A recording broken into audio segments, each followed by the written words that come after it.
Muito boa noite a você que está ao vivo aqui com a gente. São exatamente 7 horas e 34 minutos, nesta segunda-feira, dia 24 de agosto de 2020.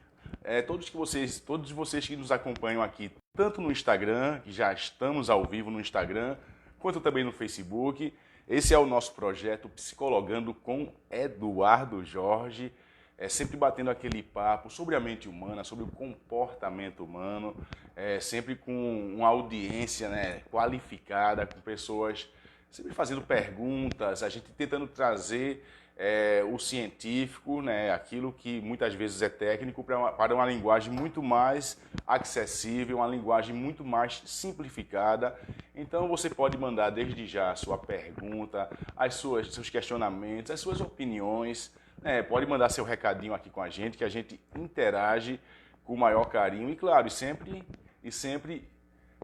trazendo para uma questão muito mais analítica, muito mais... a gente fazendo sempre uma reflexão diante de todos os temas, dos possíveis temas que fazem parte da mente humana. Hoje nós vamos falar, é interessante que principalmente agora, em tempos de pandemia, no século XXI, com essa correria, todo mundo agitado aí. E hoje nós vamos falar sobre as habilidades socioemocionais. Estão faladas habilidades ou competências socioemocionais. Mas desde já, pessoal, eu quero dizer que a gente também tem um canal no YouTube, alguns vídeos a gente coloca lá no YouTube. Nós temos também vídeos interessantíssimos. Se você quiser também fazer uma pergunta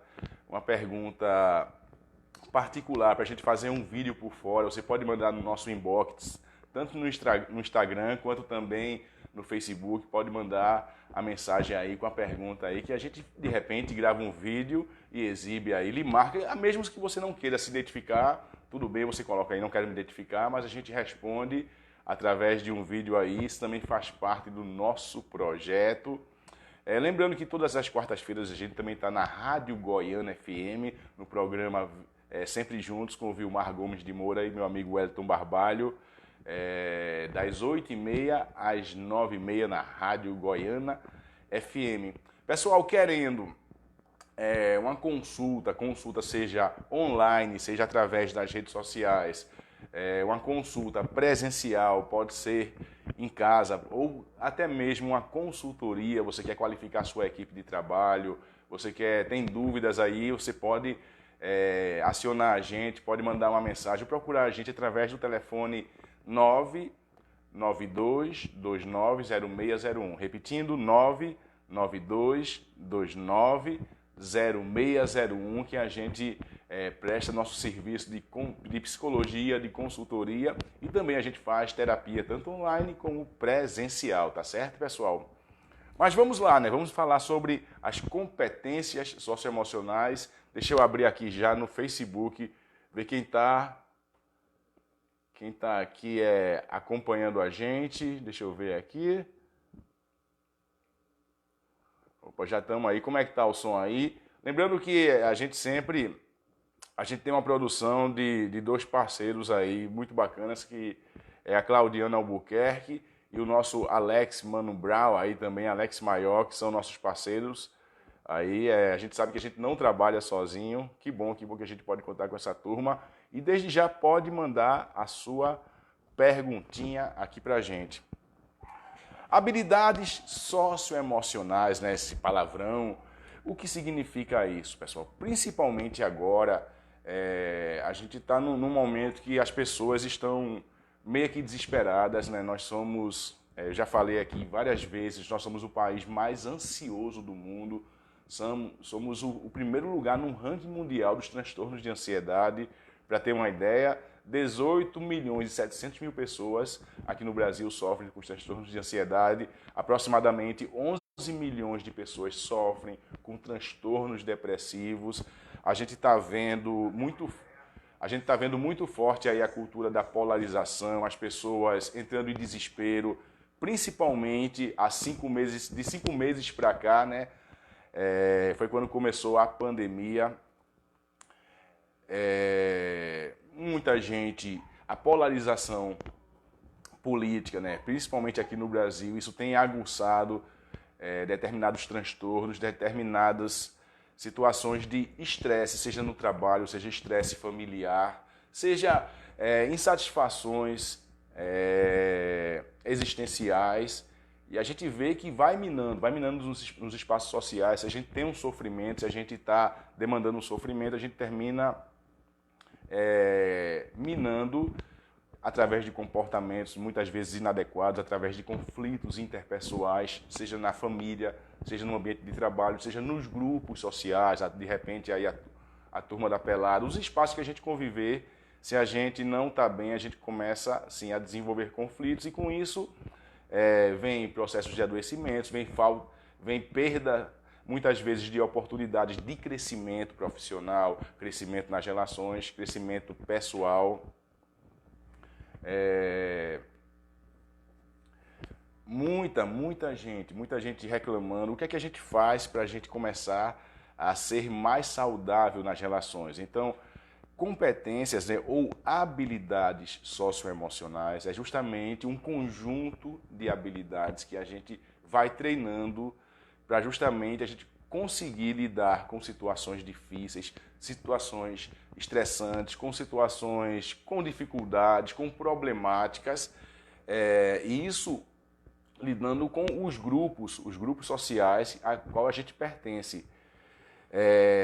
No ambiente corporativo, no mercado de trabalho, se fala mais o termo competências socioemocionais, que é justamente quem sabe trabalhar com pessoas difíceis, quem sabe trabalhar, como eu falei, com estresse, com metas, com pessoas muitas vezes de culturas diferentes, de educações, de níveis educacionais diferentes. Então, as habilidades socioemocionais é justamente isso, você poder circular com todo o estresse do ambiente de trabalho, com todo o estresse, de repente, de uma relação a dois ou de uma relação de amizade, dos nossos network, e a gente conseguir circular de maneira saudável e, pelo contrário, quem desenvolve essas habilidades socioemocionais, inclusive lidar com a tristeza, lidar com o conflito, com a divergência de ideias, tem me chamado a atenção até que são 3 situações que estão fazendo as pessoas desenvolverem ou grandes conflitos dentro do ambiente de trabalho, ou rinchas, inimizades e até mesmo processos de adoecimentos, que justamente isso é uma característica do ser humano pós-moderno, né, de nós, sujeitos do século XXI, uma das principais características justamente com um contraditório no ambiente do trabalho. Dentro desse contraditório, eu destaco 3 situações que estão fazendo a gente justamente adoecer. Uma, lidar com justamente a divergência de ideias. Lidar com uma opinião diferente. As pessoas não estão suportando no ambiente de trabalho. De repente eu tenho uma opinião A, uma outra pessoa tem uma opinião B. Isso aí já me desqualificou, já tirou a minha verdade absoluta. E de repente eu começo a ver aquela pessoa muitas vezes como uma ameaça, como uma pessoa chata. Uma outra situação é lidar com crítica. Então, opinião divergente, crítica, né? A gente, quando recebe uma crítica, a gente não está suportando receber crítica, ou simplesmente um insulto. Pior ainda, seja uma opinião divergente, seja uma crítica, e pior ainda um insulto, né? As pessoas estão até partindo muitas vezes para as vias de fatos, desenvolvem grandes inimizades, fica aquele ambiente pesado, termina afetando toda a equipe de trabalho, isso no mundo corporativo. Isso também se aplica na família, isso também se aplica nos espaços em que a gente convive. Então, essas habilidades socioemocionais, entre elas, está isso, é você conseguir circular bem, você conseguir lidar com divergências, você conseguir lidar, muitas vezes, compreendendo, né, praticando aquilo que a gente chama de empatia, que é essa capacidade de tentar compreender o que é que o outro está passando, né? O pessoal fala muito de se colocar no lugar do outro, mas é buscar uma compreensão. Por que aquela pessoa está, de repente, tendo aí uma situação de conflito, de divergência? Pelo contrário, né? Dentro das habilidades socioemocionais, quando a gente consegue compreender que discordar de mim, né, você divergir das minhas opiniões, você pode estar me ensinando, você está me tirando, muitas vezes, da minha verdade absoluta, principalmente daquela verdade mais tola, que as pessoas batem o pé, ó, pinico de barro enferruja. E a gente, não, mas espera aí, pinico de barro é de barro, não é, é outro tipo de minério, não é minério de ferro que enferruja, e a pessoa não, 2 e 2 são 5. Então, seja uma opinião divergente tola, que a gente tem certeza que a pessoa está errada, então a gente não vai discutir, não adianta. Se a gente tenta explicar e a pessoa bate o pé dizendo que 2 mais 2 são 5, então a gente não tem por que discutir, né? O próprio Galileu, ele teve que desmentir que a Terra era redonda, ele teve que dizer que a Terra era chata, porque o Papa Urbano IV, na época, não admitiu que ele dissesse esse tipo de heresia para a época. Então ele fez, não, tudo bem, então a Terra é chata e você passar direto, você cai no universo. A crítica também é outro ponto que as pessoas não estão conseguindo suportar. Quando você me critica, parece que você está mostrando, fazendo emergir um lado meu que eu não quero ver, que muitas vezes ou eu não quero enxergar ou não estou conseguindo enxergar. As pessoas que não têm a autocrítica não vão suportar a crítica do outro. Mesmo, não, mas é porque o outro, de repente, faz aquela crítica mais maliciosa. Não tem problema. Uma crítica maliciosa, a gente precisa sempre avaliar, sempre buscar analisar. Isso é meu, isso faz sentido. Essa crítica aqui, toda crítica que eu recebo, eu preciso passar pelo crivo da análise, pelo crivo justamente da reflexão. E muitas vezes o outro que critica a gente está mostrando, como eu falei, aquilo que a gente não está enxergando. Pontos que eu preciso melhorar, mesmo até que seja, como eu falei, uma crítica maliciosa. Pessoal, deixa eu dar um alô aqui para o pessoal que está acompanhando a gente no Instagram. Deixa eu ver aqui. Tem a Gabriel Silva aqui, está aqui acompanhando a gente. A Fernanda, grande Fernanda Botelho, esposa do nosso amigo Jorge. A Danizinha Alves, um abraço, Dani, aí o pessoal de Goiânia acompanhando a gente. Quem puder compartilhar, pessoal, o nosso vídeo aqui, quem puder compartilhar, de repente, no seu grupo do WhatsApp, aí no seu Facebook, espero que possa, de repente, trazer a luz para muitas pessoas que, às vezes, estão vendo só a escuridão. A gente pensa que a vida é muito mais complicada e a gente, com determinadas provocações, a gente pode trazer alguns insights e fazer você, muitas vezes, sair dessa cultura, principalmente agora, que isso tem atrapalhado muito as relações interpessoais, que é a cultura do baixo astral, que é a cultura do trauma, que tudo é um trauma. Claro, todos nós passamos por várias formas de traumas, desde o nascimento, né, o trauma do nascimento que Freud tanto dizia, desde uma queda, um assalto, seja uma pisa, muitas vezes um abuso. Todos nós passamos por vários e vamos se traumatizar, né? Seja o trauma de uma frustração, seja presenciar uma situação muitas vezes de tragédia, sejam dificuldades.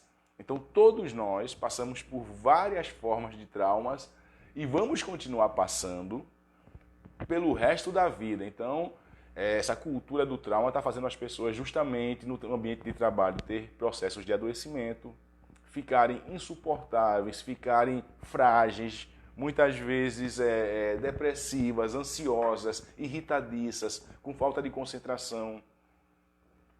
Então, dentre as habilidades socioemocionais estão a resiliência, que é justamente essa capacidade que a gente treina, que a gente desenvolve, sim, de passar por uma situação traumática, uma perda, uma frustração, uma queda enquanto uma queda existencial, e você ter essa capacidade, como diz até alguns místicos, né, como se fosse a fênix ressurgindo das cinzas. Então, a resiliência é justamente essa habilidade que quem consegue desenvolver vai lidar melhor, como eu falei, vai estar adoecendo menos, vai estar muito mais saudável, como eu falei, tanto nos ambientes de trabalho como nas relações, qualquer forma de relação interpessoal. Então, resiliência, a gente treina. Mas como é que eu vou lidar com determinado trauma? Justamente tirando proveito. Eu queria trazer um pouco da filosofia de René Descartes, né?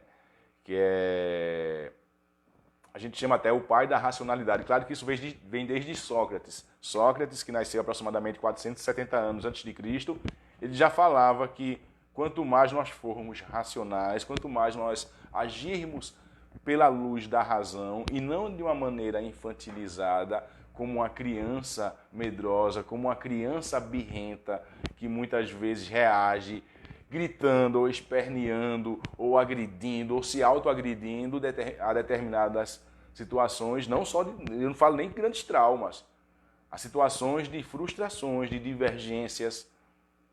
Como a gente está num modelo hoje narcísico, que todo mundo tem que ser lindo e maravilhoso, e todo mundo nasceu para brilhar, nasceu para ser um vencedor, uma vencedora, então eu não posso me frustrar. E eu preciso cada vez mais ter pessoas que concordem com a minha opinião.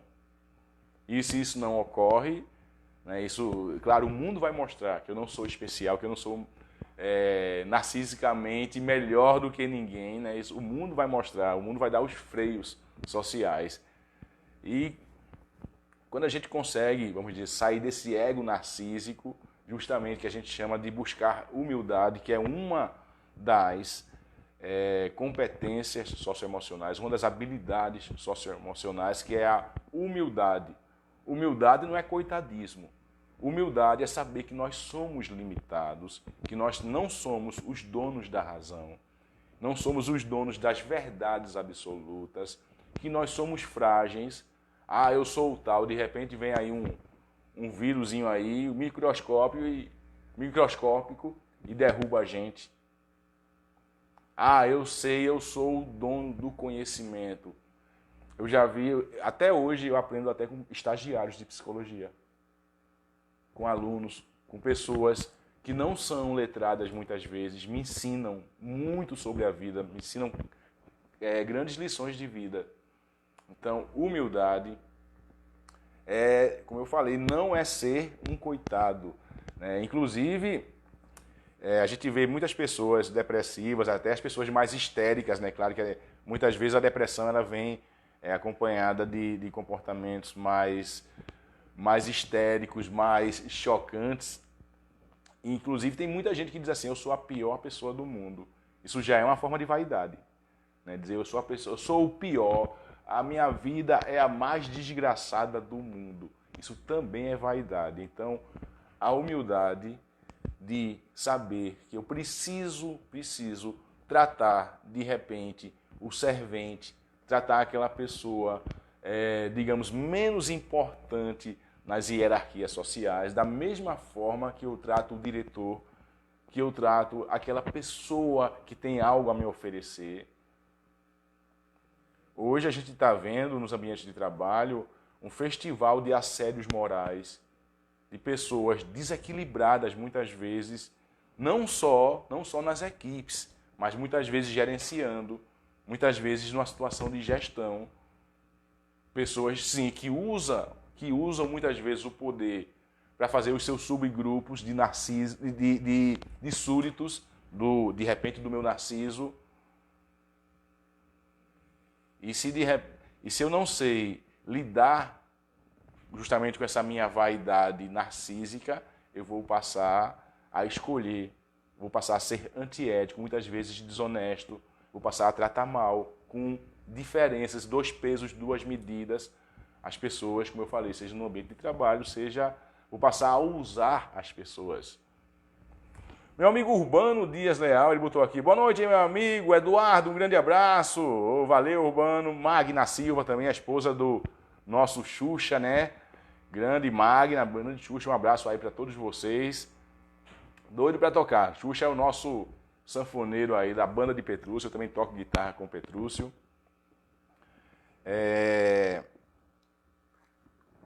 Hoje, no mercado de trabalho, quem tem esse tipo de comportamento infantil? As pessoas reativas, como eu falei, as pessoas que, ai meu Deus, o trabalho tá pesado, tá estresse. Ai. Olha, todo trabalho tem seus níveis de estresse. Todo trabalho.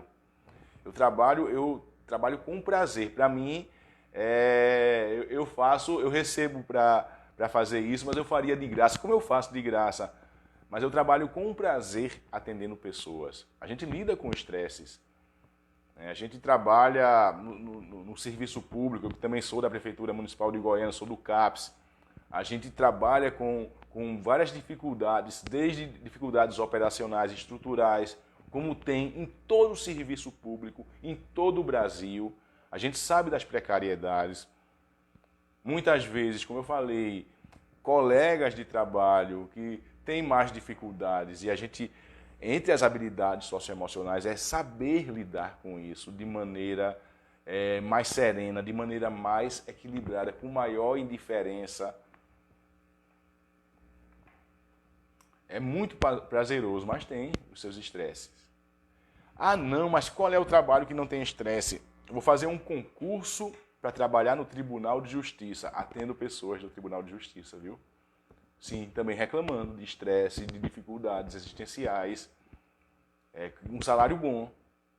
Então, gente de todo canto, atendo pessoas da Jeep, né, que é a fábrica de automóveis mais moderna do mundo, pessoas também, muitas vezes, que não estão sabendo lidar com situações de trabalho, principalmente agora, que a gente quer tudo muito bacana, sem estresse. Tudo sem dificuldades.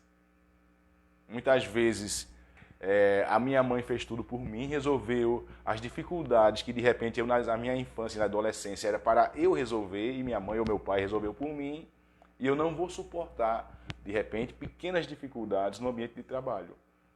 E vou achar que as pessoas estão me perseguindo, que as pessoas têm alguma coisa contra mim, que têm inveja de mim. Né? Eu digo, poxa, e isso faz parte justamente dessa cultura infantil do bem-estar eterno. Eu tenho que estar sempre de bem, sempre de boa com pessoas que me agreguem, pessoas, não gosto de pessoas que fechem a cara, que discordem de mim. E a gente começa a ser muitas vezes infantil. Isso não é só coisa do jovem de 20 anos. Pessoas da minha idade, pessoas de 50, 60 anos, tendo grandes dificuldades socioemocionais. Mandar um abraço também aqui para a nossa Clínica Elo, que a gente também, o pessoal da Clínica Elo aí, que a gente atende nas quartas-feiras aí em Goiânia, querendo uma consulta também, o pessoal de Goiânia e cidades adjacentes. Você liga para o 3626-2080, 3626-2080.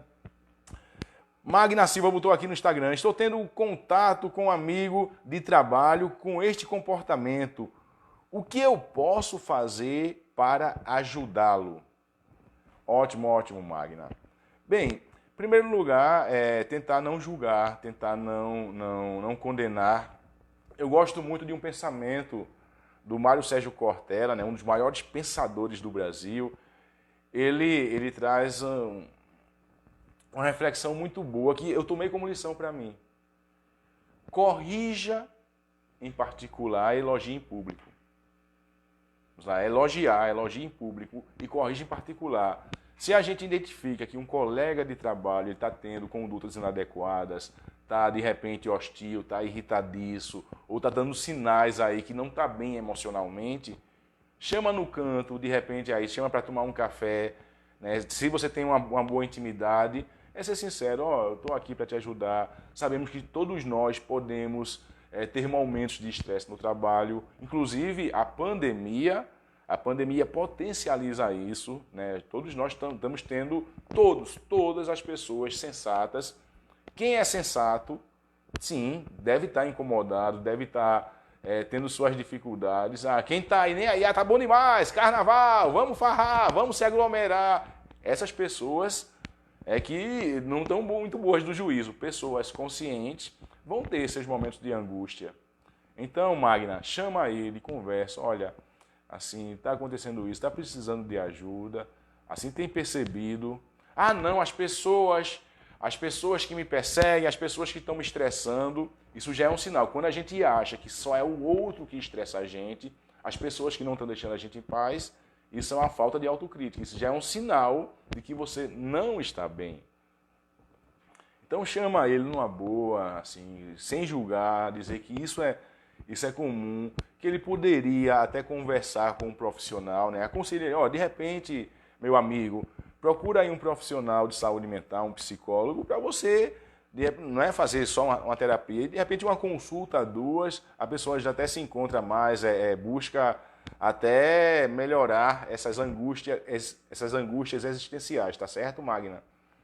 Então chama ele, como eu falei, num momento também que ele estiver boa, que vocês estiverem conversando, até mesmo num momento de descontração, tá certo? Nunca, jamais, se você vê que ele está, de repente, está hostil com alguém, ou está num momento muito bom, você corrigir ele ali ou chamar ele naquele momento. Não, isso pode até piorar.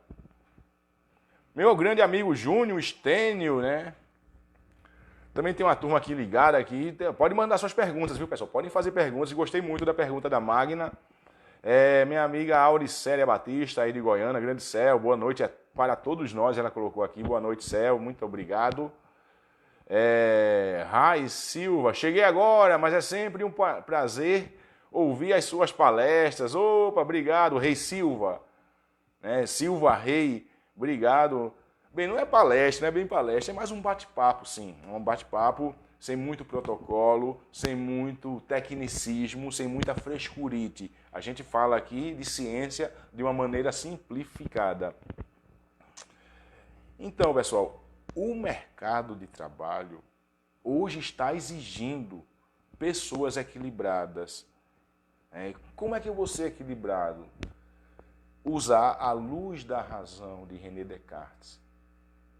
Como eu falei, sempre, em qualquer situação, eu tiro proveito.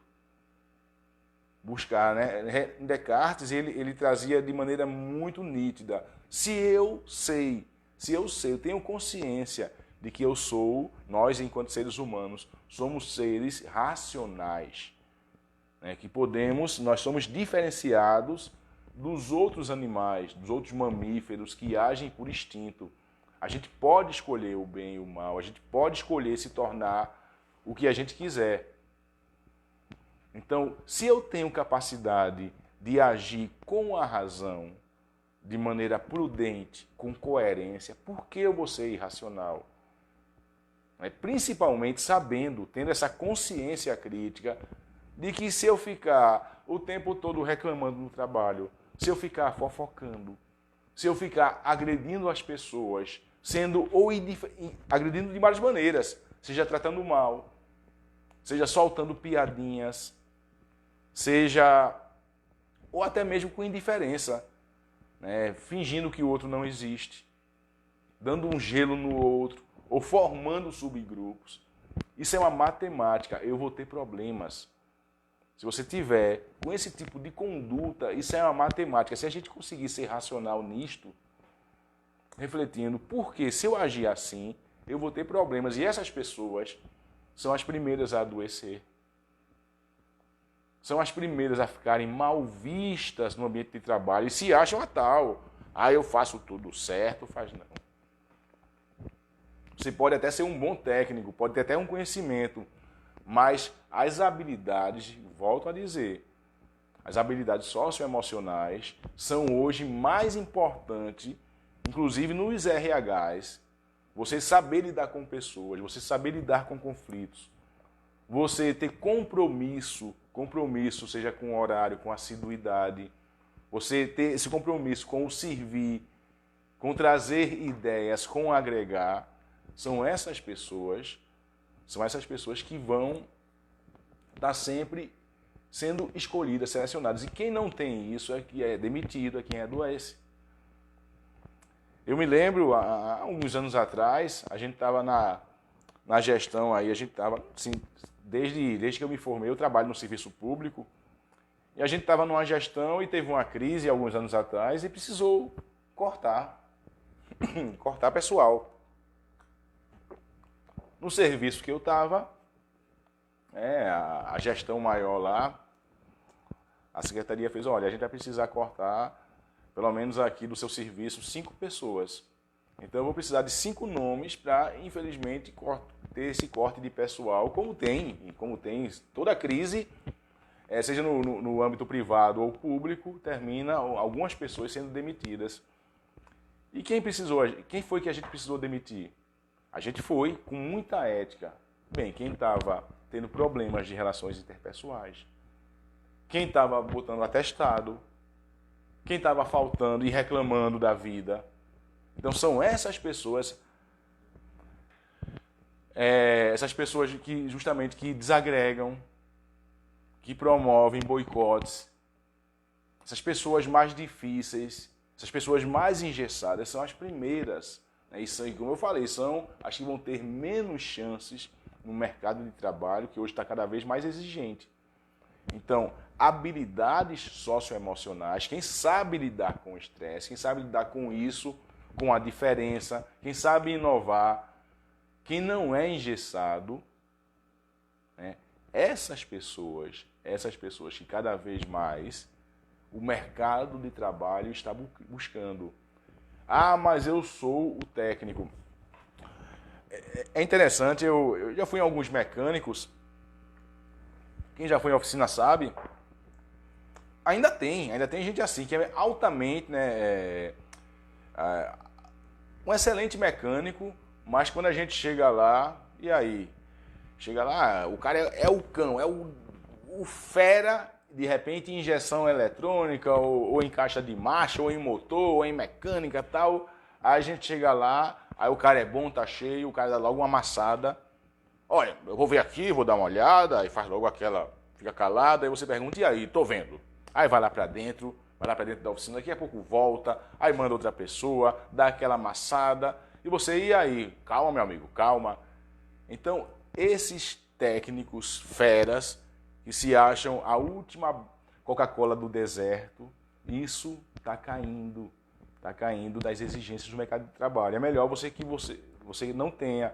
não seja, digamos, o técnico excelente, mas você tenha justamente esse controle de lidar com estresse, com conflitos, com diferenças, com situações difíceis, com inovação, porque a técnica, a gente pode buscar a técnica através da experiência, do treinamento, da qualificação, das capacitações. Tá certo? Mandar aqui, tem mais gente aqui. Nilson entrou. Meu amigo Dudu Oliveira, meu xará, Marcos Eduardo, um abraço para você, Dudu. Para o grande Ives, meu amigo Ives Ribeiro, também aí a gente tem discutido a saúde aqui de Paulista. Então, um abraço, Dudu, Dido, né? Dido Vieira, Ives, o Jorge Carreiro. Uma turma boa. Meu amigo Erdras Aguiar também. Pense num time bom e grandes amigos que a gente vem formando aí ao longo desse network, né, que a gente está construindo. Então, busque exigir menos dos outros. Busque lidar melhor, principalmente com culturas diferentes. Não seja escravo de fundamentalismos. Não seja escravo de extremismos. A gente vê, eu tenho atendido tanto pessoas da direita quanto da esquerda, né? Tenho atendido professores em ambiente de trabalho que estão bolsonarista brigando com lulista. Né? E adoecendo os ambientes de trabalho, ficando praças de guerra, se tornando praças de guerra por pessoas justamente que terminam sendo escravos dessa cultura do ódio e da polarização. Dentre as habilidades sociais, né, isso é virtude. Você se dar bem com pessoas da esquerda, da direita, com evangélicos, com pessoas das religiões afro, com hétero, com gay, tá? Seja o que for, com a diversidade. Quanto mais eu conseguir interagir, não quer dizer, de repente, eu sou evangélico, não quer dizer que eu lidar bem com a pessoa da religião afro, eu vá ser daquela religião ou vice-versa. Mas isso é virtude. Hoje, o mercado de trabalho ele está buscando essas pessoas que saibam lidar com diferenças culturais, de valores, sem fundamentalismo. E a gente sabe que o fundamentalismo ele desagrega, faz você agredir, mata, né, adoece, desagrega, desmonta, né, deixa qualquer ambiente social um inferno.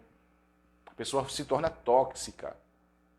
E é engraçado que muita gente está assim agora. Eu sou chato, eu sou chata, quem quiser que me aguente. Não, a gente não tem, né? O mundo não tem a obrigação de lhe aguentar porque você é chato ou chata. Pelo contrário, você que vai precisar se adaptar ao mundo. O mundo não tem a obrigação de exigir, de servir às nossas exigências. Hoje tem pergunta, né? Deixa eu ver aqui as perguntas. Já tem um monte de gente aqui ligadinha com a gente. Deixa eu ver aqui. Vamos lá. Vamos no Facebook, tá certo? Vamos ver. Rinaldo Lucena botou aqui. Boa noite, meu amigo Eduardo Jorge. Grande Rinaldo. Um abraço para você, Rita, a família toda aí. Meu xará, Eduardo Jorge também. Dudinha, de Rio Doce. Botou boa noite, meu amigo Eduardo Jorge também. Manuel, meu amigo José Manuel, também grande Manuel, está aqui com a gente. Botou aqui, boa noite, Edu. Que classificação a gente dá o quê? A uma pessoa que tem... É porque está meio aqui, deixa eu ver. Tem um certo cargo e quando ela consegue um cargo mais elevado na empresa, muda de personalidade e começa a perseguir os colegas. Olha, Manuel, entendi, né? Que a pessoa de repente, aí tem um cargo mais... Não tem cargo de liderança, tem um cargo mais comum e de repente, quando tem uma oportunidade de subir de cargo, de chefiar uma equipe, começa a perseguir, muitas vezes a humilhar, a se tornar um tirano. Infelizmente, há pessoas assim, Manuel. Há pessoas que se revelam. Mas, claro, eu ainda vou nesse dito popular. Quer conhecer uma pessoa? Eu digo que não mudou de personalidade, apenas se revelou. Já tinha um tirano. Até o próprio Paulo Freire ele dizia, né, que quando a educação não é libertadora, o sonho do oprimido é se tornar o opressor. A gente vê muito isso, claro... já recebi algumas queixas no âmbito militar, às vezes também no âmbito privado, que de repente eu sou um soldado, né? Eu sofro da banda ruim porque o sargento bota para torar em mim, né? Como dizia aquela moça da Eletroshopping. Mas de repente o sargento reclama porque o tenente também tiraniza ele. De repente o tenente reclama porque o capitão... E aí vem essa cascata. E, de repente, aquilo que eu condeno nas pessoas, nos superiores da hierarquia que me tiranizam, quando eu subo de graduação, eu passo também justamente a fazer aquilo que eu condenava nos meus superiores, quando eu passo a ser superior. Há pessoas assim, mas, claro, eu acho que hoje a gente pode perceber as pessoas que são mais gananciosas. Essas pessoas, eu sempre tenho muito pé atrás com pessoas que se dizem invejadas, Manuel. Eu tenho... por que as pessoas têm inveja de mim? As pessoas me perseguem, não gosto de fulano, não gosto de gente falso. A gente sempre vai lidar com pequenas falsidades, aquilo que a gente chama com as habilidades sociais. As pessoas não são totalmente verdadeiras, principalmente que a gente precisa, né, ter máscaras, ter papéis sociais, a gente precisa ser meio que, minha amiga, meu amigo, né, dar aquele abraço de crocodilo. As pessoas são assim, então sempre desconfie de quem se diz invejado. Não, isso aí, as pessoas me invejam. É um sinal aí que, de repente, a pessoa pegar um cargo de liderança, pode se tornar, sim, um pequeno tirano, uma pessoa opressora. Minha amiga Lucicleide, também psicóloga, está aqui com a gente. Meu amigo Júnior Fotos, né? JR Fotos aí, grande Júnior. Bacana, Júnior tá fazendo aí nas redes sociais dele, no Facebook, no Instagram. Ele tem aí, faz uma paródia com o Siqueira Júnior, que está muito bacana. Então, inclusive recomendo. O Júnior é um dos grandes fotógrafos, um dos melhores profissionais do audiovisual que eu conheci. Lula do Janga também, aí um abraço, Lula. Selma Salvador Dias aqui no Instagram. Boa noite, meu amigo, Dudu botou aqui. Obrigado, Dudu. Sou mãe de Bárbara, que bacana. Né? Rita Guedes, tem uma turma boa aqui. Magna, show. Deixa eu ver. Mas vamos fazer mais perguntas, tá certo, pessoal? Tem mais gente perguntas aqui no Facebook. Maria da Conceição Cavalcante botou aqui, tenho que lidar com um marido alcoólatra? Estou bem em oração sempre. Olha, sim, é muito difícil quando a gente tem um dependente químico na família, principalmente o marido, né? Inclusive aumentou, Maria da Conceição, aumentou, assim, as pessoas passaram a beber mais após a pandemia, né? O estresse, o medo, o confinamento, muitas vezes, o lidar com a rotina do casamento, isso pode favorecer. O que é que eu aconselho, né? Muitas vezes é muito comum, tanto esposas que têm um marido alcoolista, né? A gente fala na linguagem técnica alcoolista, como também já tive o contrário, maridos, né, que tinha a mulher, a esposa, que era pinga na chupeta, independente de álcool, né? E muitos reclamam o seguinte, de repente eu até não quero beber, mas quando eu chego em casa, a minha mulher começa a reclamar, começa a julgar, começa a só botar, você já foi beber, já fui beber, já fui adolescente e agora eu sou adulto, né? Brincadeira, pessoal. Mas muitas vezes, em vez de haver um acolhimento, imagina, o cara chega, o cara já gosta de tomar uma, aí o cara vai no barzinho, os amigos lá, tudo bom? E aí, como é que tá, João? Um tira-gosto, uma conversa boa, uma piada, uma pinga, principalmente quando a gente está num momento mais de angústia, de sofrimento, então a gente tende a buscar aquilo que dá prazer.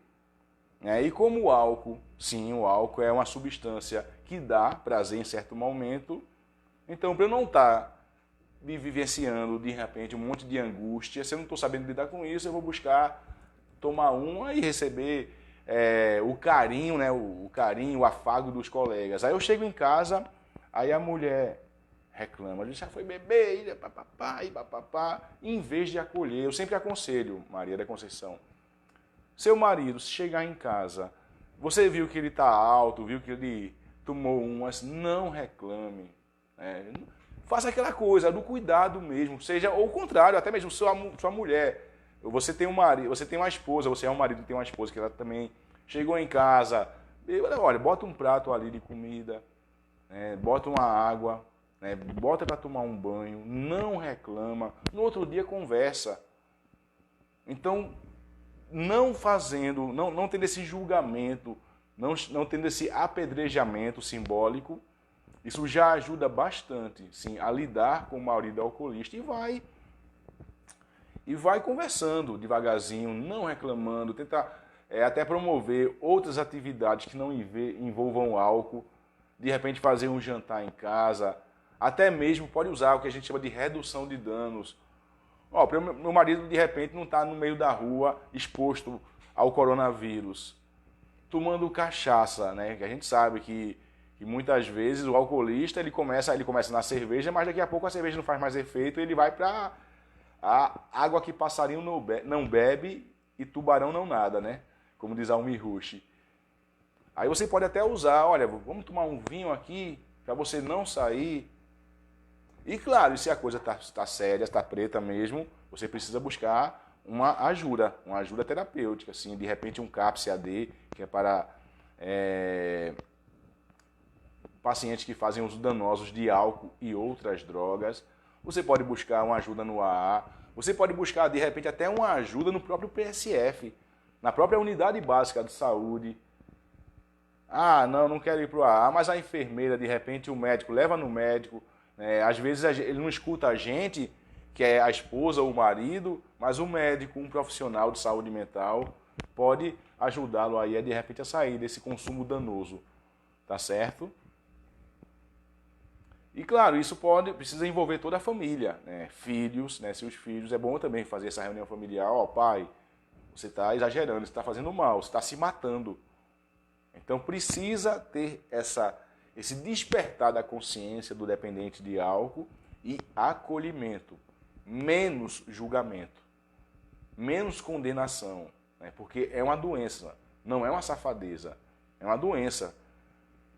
Por exemplo, eu gosto de tomar vinho na sexta-feira, de repente com a minha namorada, mas um dependente ele não gosta, né? Porque ele precisa. Imagina se fosse vinho de manhã, de tarde, de noite, de madrugada, fosse trabalhar vinho. Tá? Então a gente ia ficar dependente. Então, muitas vezes o dependente não gosta, mas ele precisa ser acolhido, tá certo?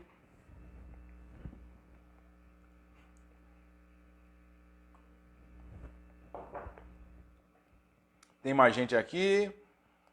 E claro, continue orando, tá certo? De repente aí até leve ele para a igreja. A igreja pode ajudar. A igreja, o lado bom da igreja é que muitas vezes ajuda na questão da dependência de álcool e outras drogas, né? Desculpa aqui. Engasguei. Maria da Conceição colocou aqui, continue em oração, tá certo. Janete Cruz botou aqui, boa noite a todos, obrigado. Botou aqui, atrasada, mas cheguei. Ah, tá atrasada não, Janete. Ô, Cláudio, eu vou pedir só para ligar aqui o ventilador, que tá... Botar aqui... A gente fechou, porque tem um som aqui do lado. Ou pode abrir. Tayana Andrade botou, boa noite, grande Eduardo Jorge, esposa do nosso amigo Heraldo Júnior, grande Juninho, grande baixista. Pessoal, se tiver perguntas, pode fazer, pode mandar perguntas aqui que a gente com certeza... Também quero mandar um abraço para o meu amigo Joaquim Francisco, meu vizinho. Que bom que está falando com você. Joaquim está cuidando da saúde, aí teve um probleminha, mas fez os exames, está se cuidando. Aí o pessoal já disse, doido que você volte aqui para... Alice fez a festa, a gente fez uma live aqui no sábado, a live do tio Flavinho e a tropinha do vovô, foi uma live para crianças, e a filha do Joaquim, aí a pirralhada aqui de lado, fez a festa aqui na live, participou ao vivo. Joaquim, um abraço para você, para a Natália, a Eloy, a turma toda aí, Dona Socorro, a gente fica muito feliz de estar com bons amigos aqui acompanhando a gente. Deixa eu ver, aqui no Instagram, né? Lula Janga, opa, tem aqui. Júnior botou aqui, valeu amigo, kkk. KKKK, o símbolo do potássio, como diz Leandro Carnal. Lula botou aqui, deixa eu ver. Minha filha tem 11 anos... e está com crises de ansiedade. O que fazer? Ótima pergunta. Lula, eu não sei, né? Eu não sei, são poucas informações, mas veja como é que está o uso dela com o celular. Eu não sei como é que está. Tente diminuir. Hoje, um dos grandes promotores, né, das crises de ansiedade é o uso excessivo do celular. E a gente sabe que adolescente e pré-adolescente, ele já nasceu no mundo digital, né? São os nativos digitais. Então veja aí, tenta conversar com a sua filha para usar menos o celular, dividir com outras atividades, se alimentar na hora certa. Muitas vezes a gente também, o uso excessivo do celular faz com que a gente não coma direito, com que a gente não se hidrate direito. Então o corpo tende a responder com vários sintomas, inclusive de ansiedade, com irritabilidade. É importante ensinar a sua filha de 11 anos, seja filho, filha, desde cedo a lidar com a espera. É muito importante, Lula, lidar com a espera, saber que a pessoa tem certas coisas que têm um tempo de maturação, lidar com frustrações, lidar com traumas, né? Então, prepare sua filha para o esforço, sim, para lidar com fracassos. Eu gosto muito de um pensamento de Augusto Cury. O pessoal fala, não, Augusto Cury é autoajuda, mas ele tem muitos pensamentos altamente coerentes, inclusive que são grandes lições, inclusive que eu aplico com meus pacientes na psicoterapia. E Augusto Cury, ele diz que bons pais preparam seus filhos para o sucesso. Todo mundo quer, né, que seu filho, eu quero que meu filho seja bem-sucedido, o primeiro lugar no Enem, que bote um outdoor com a foto dele.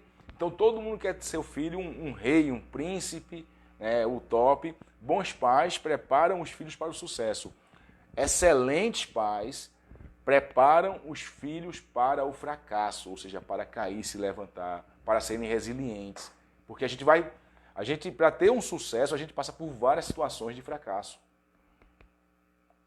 Ninguém nasce pronto. Ninguém nasce com, agora, de repente, uma pessoa altamente inteligente. Não, todos nós nascemos com potenciais de desenvolver inteligência, entre elas, como eu falei, essas habilidades socioemocionais. Mas bons pais, repito, palavras, inclusive está no livro O Código da Inteligência, de Augusto Cury. Bons pais preparam os filhos para o sucesso. Excelentes pais preparam os filhos para o fracasso. Tá certo? Então converse com ela sobre as angústias, tente dar uma certa responsabilidade a ela, dizer que ela vai ter problemas, que vão ter tristezas, que é natural um adolescente, um pré-adolescente se sentir inseguro, principalmente agora. Nós adultos, eu tenho várias inseguranças, né? Mas a gente, quando é adolescente, a gente é menos preparado para lidar com a vida. Então prepare seu filho para... ela joga muito Free Fire, eita, olha, não é tirar a internet dela, mas é poder dividir, fazer com que ela tenha, digamos, essa mudança de comportamento conscientemente. Que da mesma forma aí que o marido da dona Conceição é dependente de álcool, existe a dependência da internet. E atrapalha a vida da pessoa. Não só desperta ansiedade, não só promove ansiedade, não só promove irritabilidade, mas a pessoa não faz mais nada na vida. A pessoa não consegue estudar, não consegue curtir uma praia, não consegue, de repente, ter uma atividade de lazer que envolva a brincadeira, o lúdico, o correr, o interagir com outras crianças. Uma pessoa que é dependente de internet, estou falando, Lula, dependência mesmo. A pessoa não consegue sair daquilo ali. Deixa eu dar uma... Opa! Tá certo, tá certo. Deixa eu ver aqui no Facebook, tá certo? Lula, espero que tenha respondido aí dentro do possível. Deixa eu ver aqui, opa.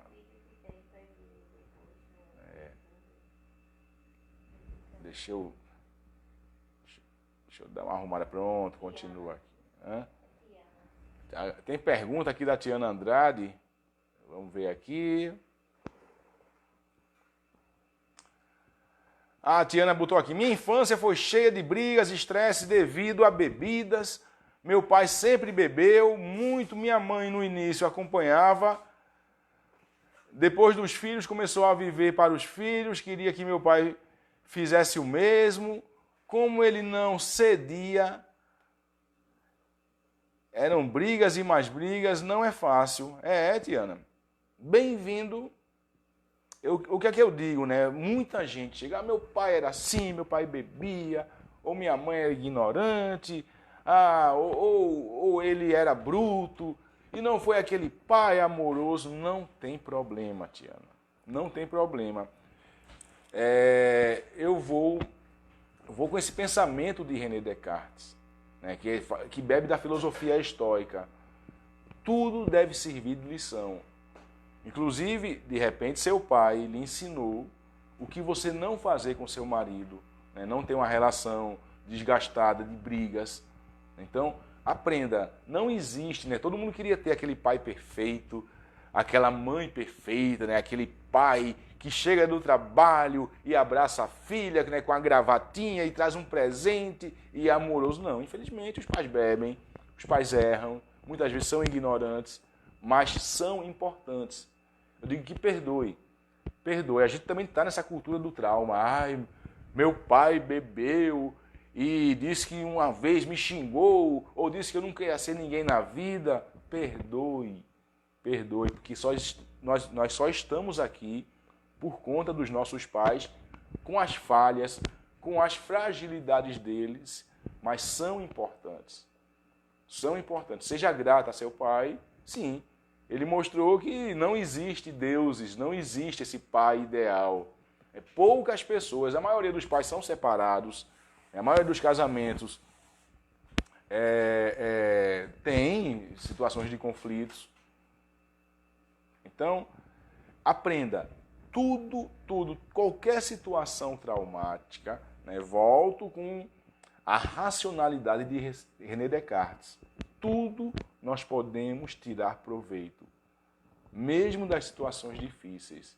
As grandes lições, esses traumas que nós passamos, foram muito importantes para a gente saber que, muitas vezes, rapadura é doce, mas não é mole não. A vida é assim. A vida vão ter grandes dificuldades, grandes problemáticas. O próprio estoico, né, o imperador Marco Aurélio, um dos grandes, vamos dizer, precursores da filosofia estoica, ele dizia, a gente está aqui no mundo, não é para estar debaixo de cobertas, no conforto, não. A gente até deve estar no momento de descanso. Mas todos nós, né, qual o sentido da existência humana? Cuidar uns dos outros, servir. Inclusive essa disponibilidade para servir, para enfrentar nossas preguiças, nossas indisposições, todos nós temos. Nem todo dia eu estou a fim de trabalhar. Né? Eu me lembro, nem todo dia eu estava a fim de ir para a faculdade, isso foram 5 anos. Mas a gente vai mesmo sem aquela disposição, quando chega lá, se anima e a gente está pronto para servir. Então, entre as habilidades socioemocionais, é essa disposição, sim, para atuar. Então, todos nós, né, estamos aqui para cuidar uns dos outros. Se a gente não faz isso, a gente vai ser um estorvo. A gente vai ser uma pessoa problemática. A gente vai estar dando trabalho aos outros. A gente vai ser insuportável. Tá certo? Tem mais perguntas aqui?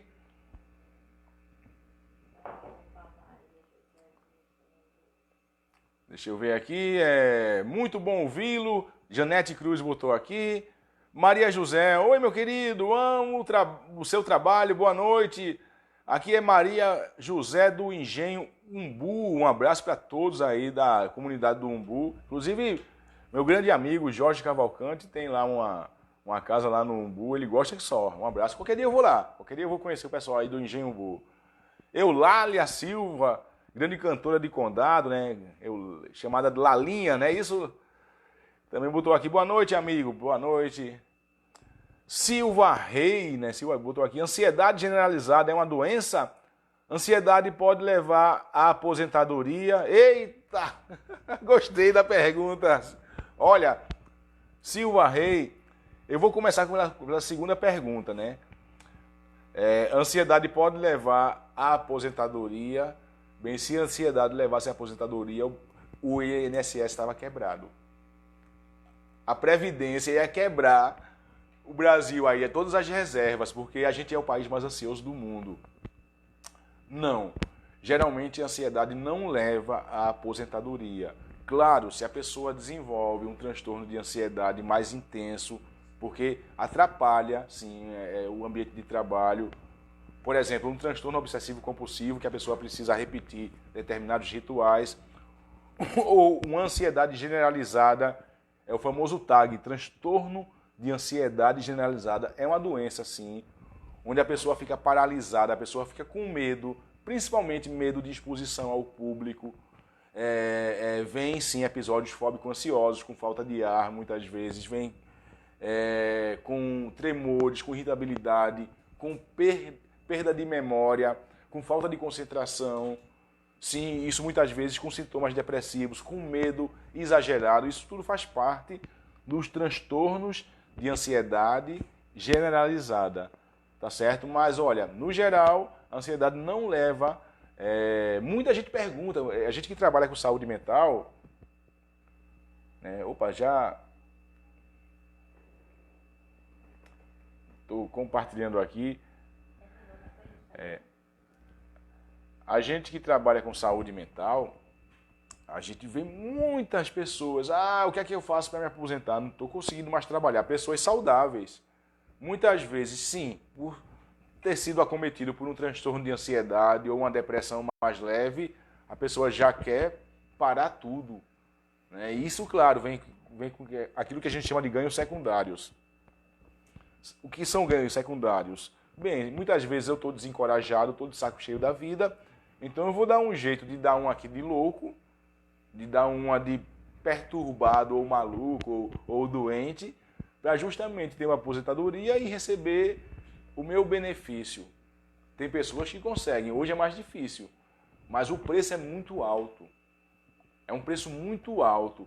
É interessante que quem tem esquizofrenia, né, quem tem realmente delírios, alucinações, que tem muitas vezes a cognição comprometida, né, a comunicação e a percepção da realidade comprometida, assim, que precisa, muitas vezes, até ser afastado do trabalho, né, e tem direito à aposentadoria. Muitos esquizofrênicos, eles negam.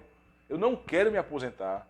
Eu não quero ter um rótulo de doido. Muitos dizem isso. Enquanto os neuróticos, nós neuróticos, muitas vezes têm uma ansiedade, tem sim um quadro depressivo, como já chegou muitos, eu estou escutando vozes, não está escutando nada. Eu estou escutando vozes, a minha voz, a voz que eu escuto, manda eu bater na minha mulher. Não, muitas vezes eu estou aqui de saco cheio com a minha mulher, eu digo que é uma voz. E vice-versa, não, manda eu dar no meu marido. Uma voz não manda você varrer a casa, estudar, de repente estudar para um concurso, você ser melhor, não, manda logo a gente, não, manda eu mandar meu vizinho para aquele canto. Está escutando nada. Muitas pessoas chegam nos CAPS, nos serviços de saúde mental, buscando a aposentadoria e não cuidado, não tratamento, dando uma de maluco. Enquanto quem tem esquizofrenia, muitas vezes, boa parte diz, não, eu não sou doido não, doidos são vocês. Claro, e não é. E a gente não deve tratar uma pessoa que tem esquizofrenia como uma pessoa inválida, como um doido. Mas tem situações que há um comprometimento muito grande, principalmente das atividades laborais, no mercado de trabalho, que a pessoa precisa, de fato, ser afastado ou até ser, vamos dizer, construído aquilo que a gente chama de reabilitação psicossocial.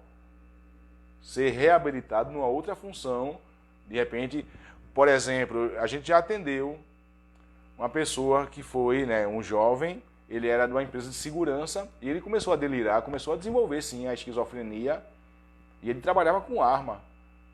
Né? Ele trabalhava com a arma, a gente, não pode. Né? Ele não queria se aposentar, ele fez, não, eu sou jovem ainda, ele tinha uma inteligência, tinha um potencial, mas ele buscou, até na época, buscou se reinserir no mercado de trabalho, mas numa loja de carros, como vendedor de carros, mas não podia mais trabalhar com arma. E claro, algumas profissões que têm um certo risco, como arma, trabalhar com altura, trabalhar com carreta, uma pessoa que tem esquizofrenia, ela geralmente é indicado não trabalhar, porque a pessoa pode ter um surto psicótico, a pessoa pode parar de repente. Quem tem esquizofrenia precisa tomar medicação, precisa manter, né, os seus níveis de dopamina regulares. Né? Para a medicação, a dopamina ela sobe, inunda a comunicação do cérebro e a pessoa, de repente, trabalhando com a arma, trabalhando com a altura, trabalhando aí com um serviço mais complexo, pode ter um acidente. Tem mais perguntas? Tiana Andrade botou aqui, exato, não tenho traumas, pois sei que tudo que foi passado foi falta de companheirismo e conversas. Hoje, super maduro, eles sabem que poderia fazer diferente. Hoje, graças a Deus, na minha vida a dois, há muito tempo, deixa eu ver aqui, há muito companheirismo, conversa, isso não quer dizer, deixa eu ver aqui, não quer dizer que não tenham discórdia. Temos sim, mas sabemos onde é e como podemos fazer a diferença. Muito bom, muito bom.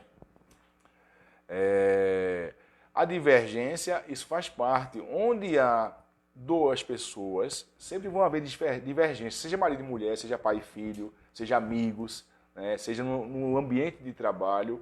A divergência faz parte das relações humanas e a divergência, como eu falei no começo daqui da nossa live, ela me ensina, ela me tira das minhas certezas absolutas. A crítica também me mostra o que eu não percebo. Tá certo? Heraldo Júnior botou aqui. Opa, meu amigo, boa noite. Valeu, grande Júnior. Janete Cruz botou aqui. O Brasil quase todo estaria aposentado. KKKK. Botou? Bacana. Com certeza. Se transtorno de ansiedade aposentasse, a gente quebrava a Previdência, viu? Porque é muita gente ansioso. O país mais ansioso do mundo. Heraldo Júnior botou aqui. Eu e Tiana Andrade estamos juntos há quase 9 anos e a nossa relação é baseada no respeito, admiração e amizade. Eu a considero minha melhor amiga, minha confidente. Isso, perfeito, Júnior. A gente ter esse carinho, essa gratidão, essa amizade, essa cumplicidade, isso é o que faz uma relação durar. Seja um casamento, seja uma relação a dois. Isso é o que faz a gente admirar mais o outro.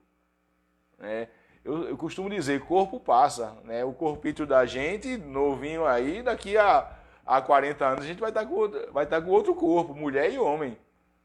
Mas a gente pode estar amando cada vez mais quando a gente passa justamente a ter isso, esse carinho, esse respeito, essa confidencialidade, essa cumplicidade, essa harmonia. Qualquer relação, isso é uma regra geral, Heraldo, das relações humanas. A gente tende a admirar e a querer estar perto de quem nos trata bem.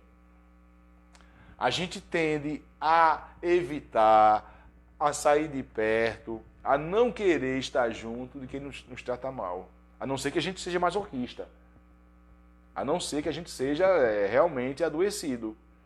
Mas é regra das relações humanas. Se você e Tiana, apesar, assim, são duas cabeças diferentes, mas vocês conseguem, vamos dizer, aproveitar essas divergências para crescerem, de repente um mostra um lado que o outro não conhece, sobre a vida.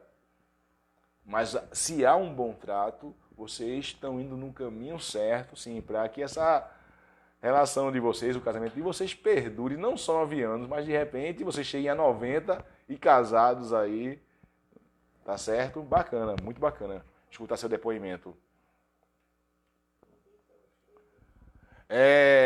Maria José botou aqui, Eduardo, venha mesmo fazer uma visitinha a gente aqui pelo Engenho Umbu e aproveita para conhecer minha família daqui mesmo da comunidade dos alagoanos, certo? Boa noite. Muito grata a Deus por tudo, muito obrigado, valeu Maria José. Pessoal, a gente vai encerrando por aqui, a gente vai se despedindo, deixa eu ver quem está aqui ligado.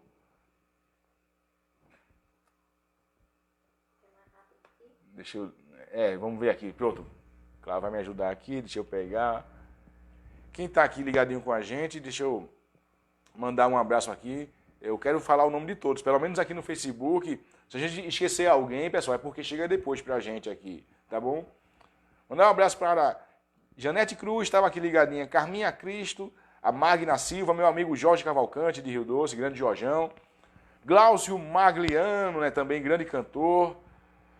Fabiana França, Viviane Santana, Vivi, a irmã de Júnior Santana. Meu tio Jorge Luiz Gouveia de Melo, aí, de Petrolina, um abraço para toda a família aí. Regina Melo, Eulália Silva, minha amiga Ana Celda, um abraço, Ana Celda Leite, Maria José, Tiana Andrade, minha amiga Áurea Aventura, aqui de Maria Farinha também, Cátia Pereira, doutora Cátia, aí de Goiânia, grande advogada, Maria da Conceição Cavalcante, meu amigo Rinaldo Lucena, músico, e também aí o nosso empresário da Lucena Viagens e Locações, Severino Alves, grande jornalista, um abraço Severino, Silva Rei, meu amigo José Manuel, Solange Barbosa, grande Lindinaldo Alves, que participou aqui também da gente, da nossa live infantil, Maria do Carmo da Silva, Andréa Cristina, também aí Neuropsi, meu amigo Carlinhos, Carlos Antônio Alves e minha amiga Fernanda Santos. Pessoal, muito obrigado. Muito obrigado. Vamos fazer outras lives aí, tá certo? Espero que a gente tenha esclarecido um pouco. É muito importante que a gente se torne, justamente, que a gente se esforce para se tornar pessoas menos complicadas, lidar melhor com tristeza, com medo, com raiva, né? Compreender também no outro a tristeza, o medo, a raiva do outro, a gente tentando apurar esse olhar mais, a gente prestar mais atenção no outro, com certeza a gente vai melhorar a nossa capacidade, a nossa habilidade social, que faz parte das competências socioemocionais, tá certo, pessoal? Muito obrigado. Lembrando, sigam a gente no nosso canal do YouTube, Eduardo Jorge Psicólogo. Você vai lá, se inscreve, marca o sininho, recebe notificações, tá bom? E toda segunda a gente tá aqui no nosso Psicologando com Eduardo Jorge. Tchau, tchau.